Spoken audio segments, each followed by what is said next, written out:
তো আসো আমাদের 6 নাম্বার টাইপ। এই টাইপে আমাদের সাইন কজের ধারা দেওয়া আছে এবং অনেকগুলো পদ দেওয়া আছে এবং সবগুলো কিন্তু স্কোয়ার দেওয়া থাকবে। দেখো এই যে এরকম দেওয়া আছে, মাঝখানে অনেকগুলো পদ নাই। এখন আমি কোনটা করে দিব, 1 করাবো নাকি 2 করাবো, সাইনেরটা নাকি কজেরটা? কজেরটাই করাই দিই। দেখো 2 নম্বর অঙ্ক, আমাদের এই যে cos স্কয়ার 10 দেওয়া আছে, আগে প্রথম কাজ হচ্ছে গিয়ে মাঝখানের যতগুলো পদ নাই সবগুলো পদ লিখে নেওয়া।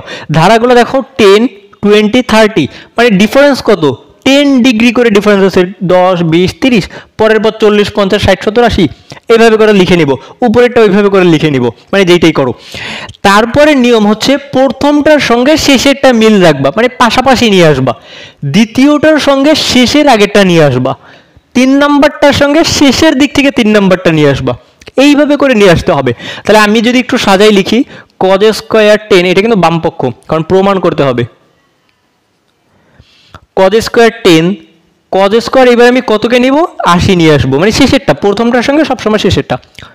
cos স্কয়ার 20 প্লাস, এইবার শেষের আগের পদটা নিব, শেষের আগের পদ কত হবে, cos স্কয়ার 70, কারণ যেহেতু সবগুলো ডিফারেন্স 10 করে। cos স্কয়ার 30, এবার এই শেষের দিক থেকে 70 এর আগে কত আছে, 60, তাহলে cos স্কয়ার 60 প্লাস, তারপরে আমাদের cos স্কয়ার 40 প্লাস হচ্ছে গিয়ে 60 এর আগেটা cos স্কয়ার হচ্ছে গিয়ে 50, যে আমাদের হয়ে গেছে নেওয়া। এইবার একটু লক্ষ্য করো, এইখানে cos স্কয়ার 30, cos স্কয়ার 60, এই দুইটার মান তুমি সরাসরি জানো, তাহলে আমি ওই দুইটা বসাই দিব, ওই দুইটার কোনো ঝামেলা নাই। বাকি যেইগুলো আছে এইগুলোকে আমরা ভাঙাই নিব।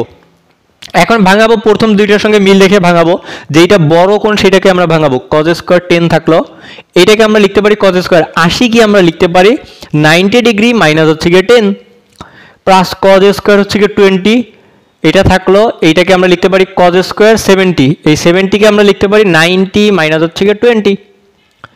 আর এই দুইটার মান তো আমরা জানি, তাহলে মান বসাই দিই। cos 30 এর মান কত, √3/2, উপরে আছে স্কয়ার, তার মানে এটা হয়ে যাবে √3/2, মানে 3 বাই হচ্ছে গিয়ে 4। cos 60 মানে হাফ, তার মানে এটা হয়ে যাবে 1/4। মান বসে দিলাম, সাথে বর্গ করে দিলাম। নিচের দুইটাকে যদি আমরা ভাঙাই, cos স্কয়ার 40 থেকে গেল, 50 কে ভাঙাইলে আমরা লিখতে পারবো cos স্কয়ার 90 ডিগ্রি মাইনাস হচ্ছে গিয়ে 40 ডিগ্রি। আশা করি বুঝছো।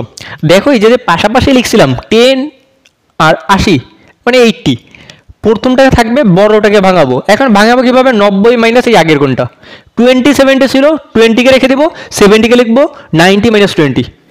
এই যে 40 আর 50 ছিল, 40 ছোটটা থেকে যাবে, বড়টা লেখার সময় 90 মাইনাস ছোটটা।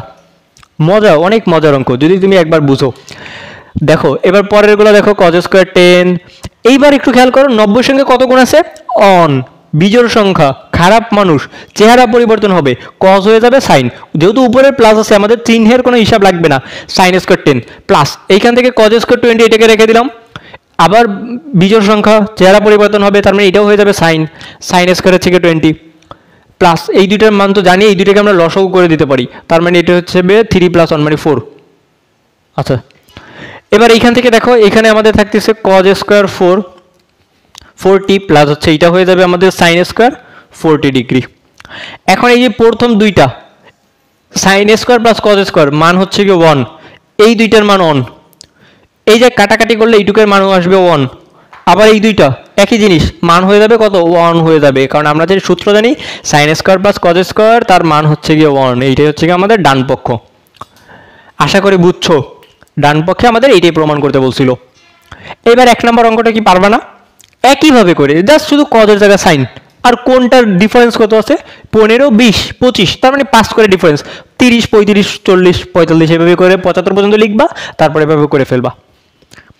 আশা করি বুঝছো। তোমাদের বইতে আর একটা অঙ্ক দেওয়া আছে এই ধারা, সেটা হচ্ছে গিয়ে cos স্কয়ার 3 ডিগ্রি করে মনে হয়, পার্থক্য হচ্ছে গিয়ে, আচ্ছা এরপরে আর একটা অঙ্ক আছে cos square 3, cos square 9, cos square 15, এইভাবে cos স্কয়ার 177 পর্যন্ত যেতে হবে, ওইটা একটু বেশি বড় অঙ্ক, একইভাবে করে করবা, হয়ে যাবে। প্রথম পদের সঙ্গে শেষ পদের হচ্ছে গিয়ে শেষ পদ মিল রেখে হচ্ছে গিয়ে ভাঙাবা। আশা করি বুঝছো। এই ছিল আমাদের 6 নাম্বার টাইপ।